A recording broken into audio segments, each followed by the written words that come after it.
Sejak Gunung Agung ditetapkan berstatus awas, warga terus mengungsi. Berbagai posko bencana pun terus meningkat jumlahnya, sehingga terpaksa harus dialihkan ke banjar-banjar terdekat. Pasca Gunung Agung berstatus awas, Jumat malam warga di sekitaran gunung terus mengungsi ke berbagai posko bencana, salah satunya yang berada di Gor Swecapura, Kelungkung.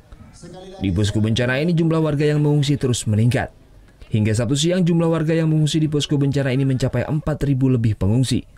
Padahal kapasitas dari Gor Swecapura hanya bisa menampung 3.000 pengungsi. Demi kenyamanan para pengungsi, pemerintah setempat mengalihkan pengungsi ke tempat alternatif yakni Balai Banjar. Jadi kita arahkan ke banjar-banjar terdekat untuk memudahkan pelayanan. Kalau nanti tambah lagi kita masih punya Balai Budaya, SKB, Pura Kental Bumi. Beberapa banjar itu malah banjar menawarkan kepada kita. Terdapat 22 banjar yang telah disiapkan yang berada di Desa Gel-Gel, Kelungkung. Selama berada di Balai Banjar, pengungsi dibantu oleh para relawan yang berasal dari warga sekitar. Sementara segala kebutuhan logistik berupa makanan dan obat-obatan didapat dari sumbangan donatur pemerintah dan warga sekitar Banjar.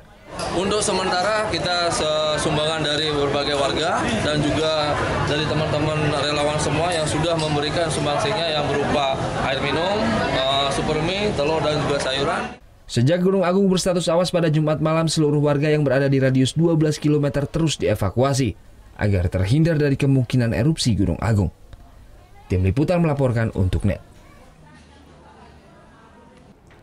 Thank you. Udah selesai nonton beritanya? Jangan pergi dulu dong. Subscribe dulu dan nonton tayangan lainnya di sini. Subscribe, nonton lagi. Subscribe, nonton lagi.